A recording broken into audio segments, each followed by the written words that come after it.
Back in the workshop again today, and today I'm going to take the head off the Volvo engine in the MX5, and I'm going to do that despite the car, while the engine never even running.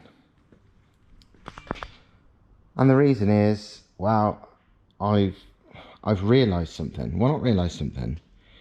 I've seen something on the internet, thanks to the wonders of translation and luck, that I really want to do to this head, and it would solve some minor problems, pretty much the only real problem I had with the engine that was in the Volvo. Unfortunately, it means I got to take the head off to fucking do it. No big deal on this car because it's super easy, and obviously nothing's connected up, which makes it even easier, but still, it's work I'd have preferred not to have done. Basically, if you remember on the Volvo, despite me running 30 psi plus boost, it never blew up. There was never any, it never did a bottom end, it never fully did a head gasket, it didn't do anything like that. But what did happen twice was the head gasket slightly went.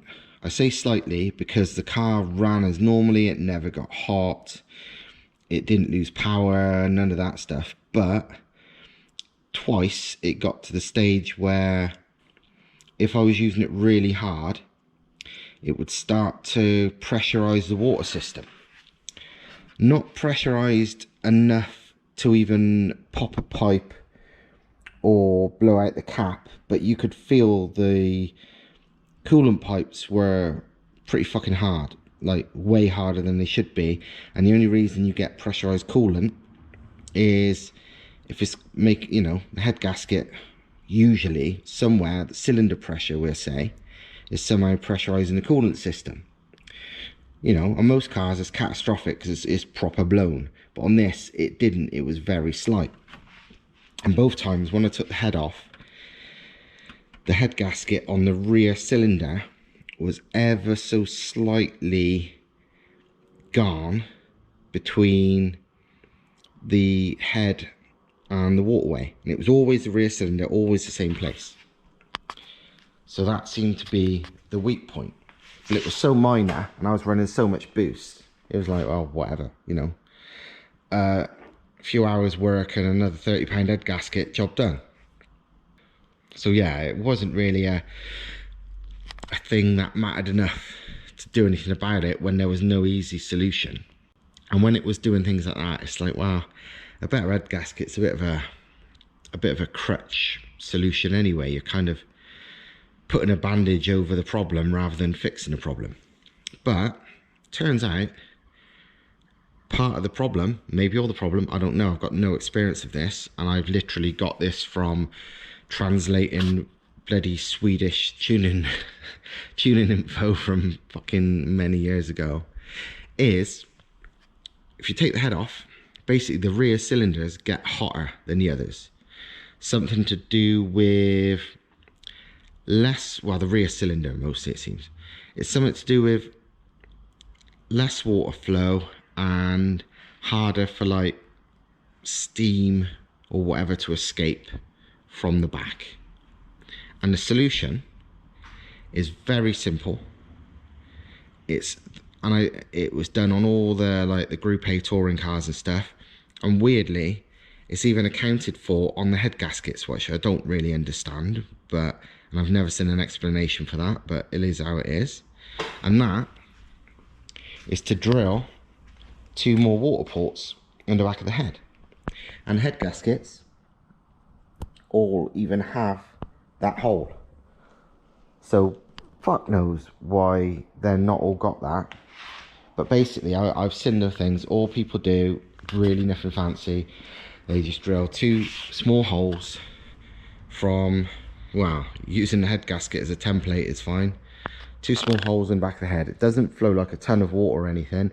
It's mostly to allow the water or steam or whatever to flow through there when it needs to, because anything's better than nothing, and it stops it being trapped. I mean, not in a if you look at like a full-on race car of any kind really, most times they've got external water ports to the head.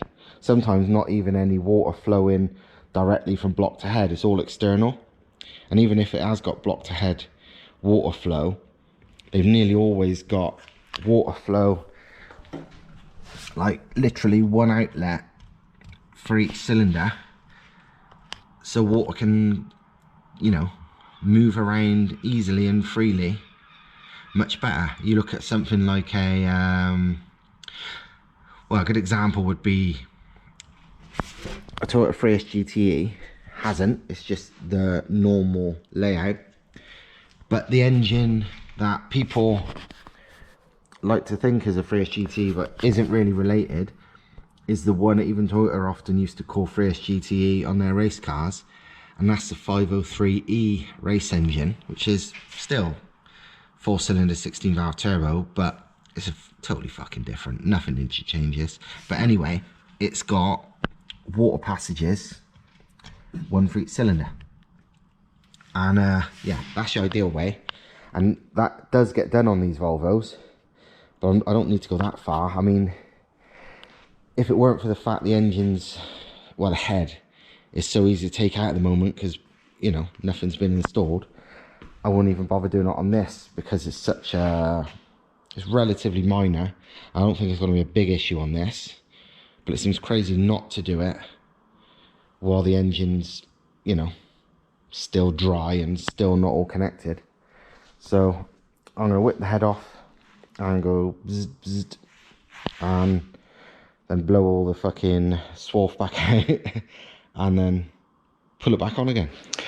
All super easy so far. It's literally ready to take off. The cam cover's on just currently to stop any shit getting in. But there's a problem. Thankfully, not a bigger problem in my opinion. The problem is, can't get the head off.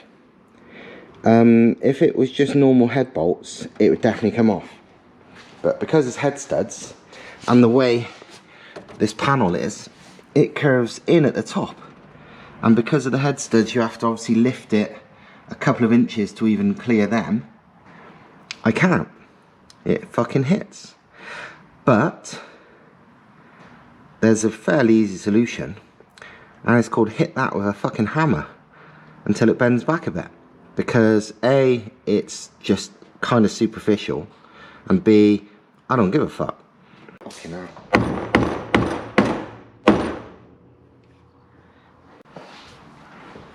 Right, let's see if anything hits.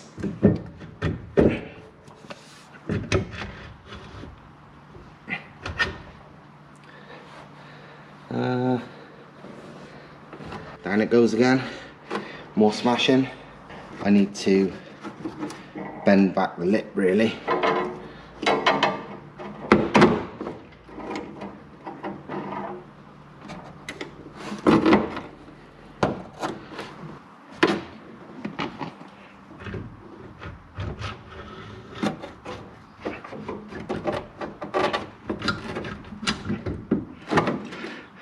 Definitely need to relocate this motherfucker. Good job, I've got new brake lines. And we're off. It's not the block, it's the problem. It's the head. And look, not there. So you make some holes there. It's got other holes as well, you know. It always makes me wonder, there, if any of that should be fucking modified as well.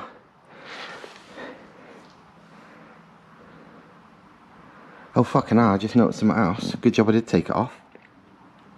Don't know if you can see, I'll have to get a torch. But there's a valve stem oil seal in there that I must have dropped while putting new valve stem oil seals in. And it got stuck in there. Because I can see it. One second, I get a pick and I'll take it out and show you.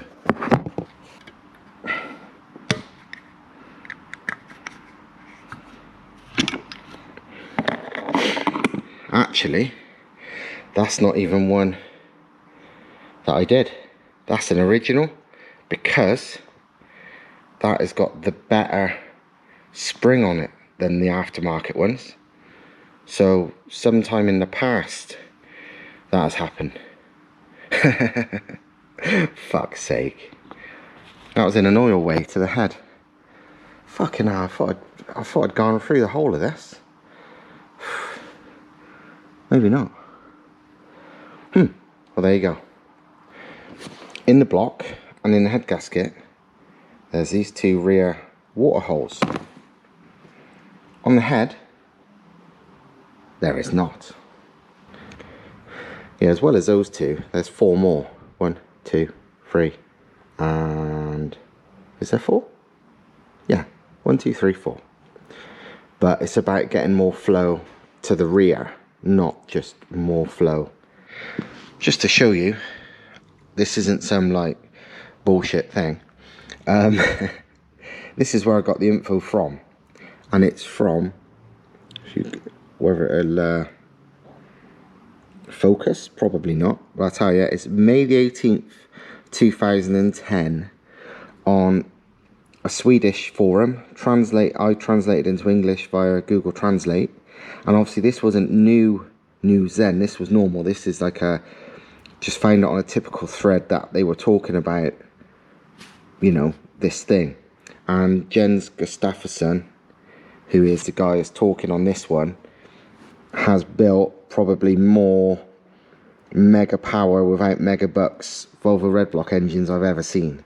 Like, he builds some fucking mental stuff, and he's really, like, he's one of those ones that likes to show how many standard parts you can still use.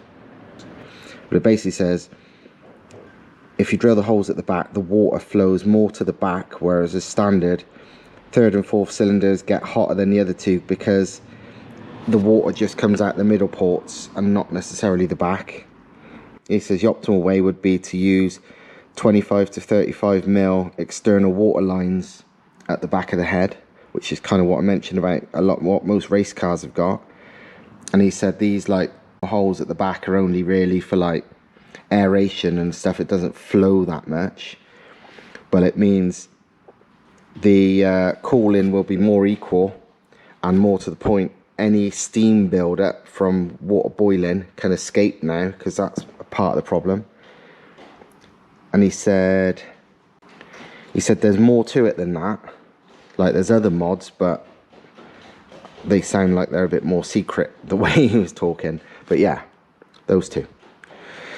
So yeah, like I said, external water lines is the best way, but this way will do. So, gonna be done. As terrifying as that was, drilling holes in your head, done it. Not too hard. The main key is not to go too close to the firing ring. I mean, you look at on the standard head, it is close on the head gasket. There's no, you know, it touches. I didn't want to go quite that far, so I've left like a millimeter or so. You know, although it shouldn't make no difference, because if anything, that's the fucking weak point anyway. I left it slightly more on the head. Well, that escalated. As always, everything I fucking do does. I posted this, well, I posted the fact I was drilling those 2 holes on Instagram. And thanks to the wonders of social media, a Scandinavian guy got in touch with me and shown me some pictures of it done.